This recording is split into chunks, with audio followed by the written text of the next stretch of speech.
पूछिएगा कि ऐसे तो बहुत वादे करते हैं लोग, लेकिन हमारे वादों में, हमारी गारंटी में और दूसरों के खोखले दावों में अंतर है।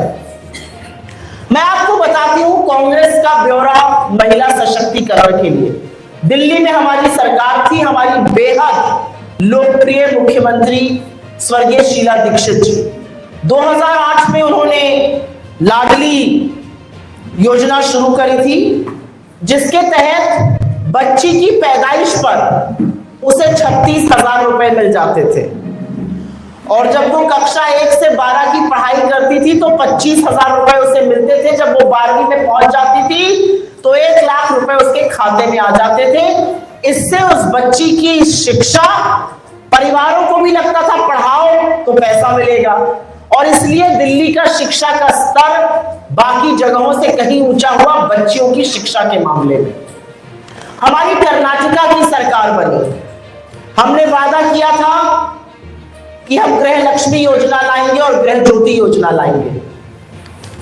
कर्नाटका की हमारी सरकार 2,000 रुपए सीधा बैंक खातों में पात्र महिलाओं के डाल रही है, जिससे करीब करीब 1.5 करोड़ महिलाओं को और उससे ज्यादा परिवारों को फायदा मिल रहा है। हमने शक्ति योजना वहां लॉन्च करी, जिससे बस सेवा फ्री है। हमारी जो फ्री बिजली योजना है उससे भी महिलाओं को फायदा होता है, क्योंकि जितना महिलाएं बचा पाती हैं पैसा, उतना परिवार के समृद्धि में लगाती हैं। हमारी हिमाचल की सरकार 1,500 रुपए की प्यारी बहना सुख सम्मान योजना के तहत पात्र महिलाओं को देती है। हमारी तेलंगाना की सरकार महिलाओं के लिए फ्री बस सेवा, 500 का सिलेंडर और 200 यूनिट बिजली मुफ्त करती है, जिससे महिलाओं के हाथ में, महिलाओं के घरेलू बजट में कुछ पैसा बच सके।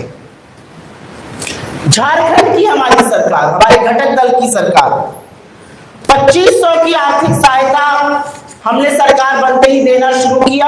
पहले मात्र 1,000 रुपए दिया जाता था। हमने चुनाव में वादा किया था हमारी सरकार बनेगी, हम 2500 रुपए देंगे।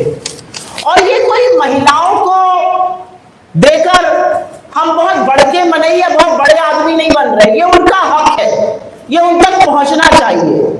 ये पात्र महिलाएं जीतों मेहनत करती हैं, घरों को चलाती हैं, समाज में एक बड़ी महत्वपूर्ण भूमिका निभाती हैं। हो सकता है वो रोज सवेरे 9 से 5 दफ्तर ना जाती हो, लेकिन वो जितनी मेहनत खेत खलिहानों, मजदूरी में, परिवार को पालने में, नागरिक बनाने में जुटी रहती है, उसके लिए बहुत छोटी सी चीज है, लेकिन ये करनी जरूरी है, क्योंकि महिला को सशक्त करने का डायरेक्ट सबसे अच्छा तरीका आर्थिक सशक्तिकरण है। बिहार में ये क्यों जरूरी है? अब सवाल होगा कि ठीक है, आपने कर्नाटका में किया, आपने झारखंड में किया, आपने दिल्ली में किया था, आप तेलंगाना में कुछ कर रहे हैं, आप हिमाचल में कुछ कर रहे हैं, बिहार में क्यों जरूरत है? बिहार में इसलिए जरूरत है क्योंकि जो जातीय सर्वेक्षण यहां पे छपा था, उसमें कुछ बहुत जरूरी तथ्य सामने आए, और वो बिहार की आर्थिक बदहाली दिखाते हैं। वो दिखाते हैं कि महिलाएं उस आर्थिक तंगी से किस कदर जूझ रही है। असलियत यह है कि करीब करीब 94.5 लाख परिवार 6,000 रुपए से कम पर मासिक गुजर बसर करने को मजबूर है। 94.5 लाख परिवार मतलब 5 करोड़ से ज्यादा लोग महीने के 6,000 रुपए से कम कमा रहे हैं और उसी में किसी तरह से अपनी गुजर बसर कर पा रहे हैं। इसी आंकड़े में आगे एक और चौंकाने वाला तथ्य आया है। 82 लाख ऐसे परिवार हैं जो 10,000 रुपए से महीने में कम कमा रहे हैं और उनकी आय मात्र 67 रुपए प्रतिदिन है। आज बिहार के पटना के एक अच्छे कैफे में कॉफी पीने चले जाइएगा तो 67 रुपए में शायद कॉफी भी नहीं आएगी। ये असलियत है। और परिवार भरण पोषण, खाना पीना, कपड़ा लत्ता सब कुछ 67 रुपए रोज पे करने को मजबूर है। ये वो लोग हैं जो दो महीने के 10,000 कमाते हैं, जो महीने के 6,000 कमाते हैं, वो 40 रुपए पर अपने परिवार की गुजर बसर करने को मजबूर है।